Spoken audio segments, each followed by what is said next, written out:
आसम।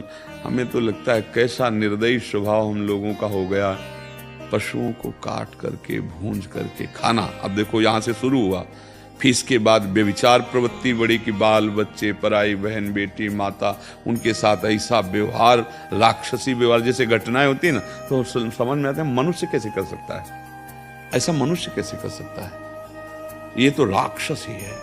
तो आ गई ना तमोगुणी राक्षसी वृत्ति। और वो राक्षस कौन है? हमारे अंदर बैठा हुआ। दो हैं, बुद्धि के दो स्वरूप हैं, एक है सुमति, एक है कुमति।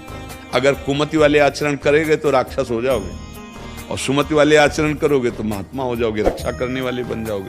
आप ही के अंदर सब बैठा है। सुमति कुमति सबके उर राही, जहां सुमति तहां संपत्ति नाना, और जहां कुमति तहां विपत्ति नाना। ढेर सारी विपत्तियां आ जाएंगी। कल आपके मांस में सड़न शुरू होगी, कैंसर की, अन्य रोगों की।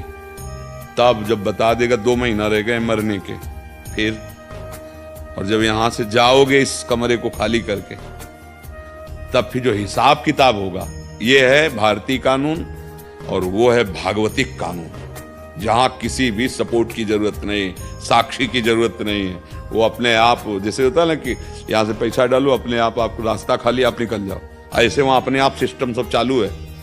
वहाँ जो थोड़ी के न्यायाधीश बैठे और सब बातें, वहाँ तो 1 सेकंड में हिसाब किताब, वो सर्वसाक्षी है, तुम्हारी एक एक बात पहले ही देख रहे, जान रहे। कितने जीव जाते होंगे फिर तो वहाँ, मतलब लाइन लगी रहे वर्षों, ऐसा सेकंड में हिसाब किताब। इसलिए उस हिसाब का चिंतन करो जहाँ कोई गड़बड़ी ना हो जाए जाने पर।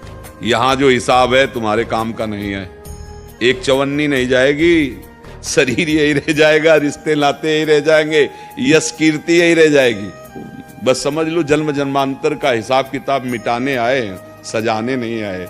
हम आए हैं परमेश्वर से मिलने के लिए, परमात्मा से मिलने के लिए। कोई मेहनत की जरूरत नहीं है। जो कर रहे हो शास्त्र सम्मत करो और भगवान को अर्पित कर दो और नाम जप लो, इसी से भगवत प्राप्ति हो जाएगी। गृहस्थी में हो, इसमें कोई ऐसा नहीं कि जाके गंगा जी में हाथ उठा के खड़े होना, या राधा राधा राधा, और जो सुबह से शाम तक किए, ये देख लो किसी को दुख देने वाला पाप कर्म ना हो, और भगवान को अर्पित कर दो, इसी से भगवत प्राप्ति।